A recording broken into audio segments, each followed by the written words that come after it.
Tanger est vraiment le pouls du monde, comme un rêve s'étendant du passé au futur, une frontière entre rêve et réalité.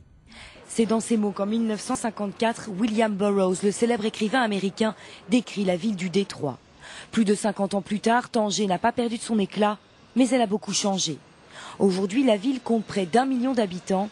Sa population a été multipliée par 4 ces 20 dernières années. Une augmentation en partie due à l'exode croissant d'habitants venus d'autres villes du pays. Depuis des siècles, Tanger ne cesse d'attirer.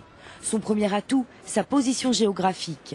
Située au nord du Maroc, entre océan Atlantique et mer Méditerranée, c'est la première fenêtre sur l'Europe, mais aussi la principale porte ouverte sur l'Afrique.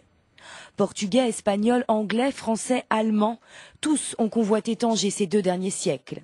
En 1923, c'est la première ville dotée d'un statut international. Statut qu'elle perdra 30 ans plus tard, au moment de l'indépendance du Maroc, en 1956. Et tout au long de son histoire, la ville blanche n'attire pas seulement les diplomates. Elle fascine écrivains et peintres. Aujourd'hui, Tanger est indissociable des noms tels que Paul Bowles, Eugène Delacroix ou encore Matisse. L'œuvre de ces 2 derniers peintres portera la trace indélébile de la ville orientale.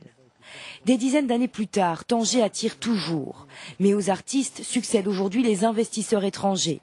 Dans l'immobilier d'abord, le prix du mètre carré reste très intéressant. Même si les prix ont triplé en 3 ans, il reste 30% moins cher qu'à Marrakech.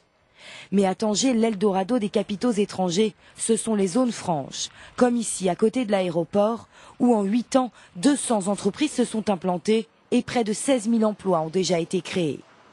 Mais c'est surtout la zone franche du port de Tanger-Med qui suscite le plus d'intérêt. C'est ici que Renault vient de s'installer. Le constructeur français ambitionne de fabriquer 400 000 voitures par an à partir de 2011. Tanger-Med, donc, meilleure preuve du dynamisme économique de la ville, s'apprête à devenir le plus grand port de la Méditerranée, mais aussi le premier d'Afrique. Rêve de grandeur économique, touristique, culturelle, Tanger pourrait bien devenir un mini Dubaï, au risque peut-être d'y laisser son âme.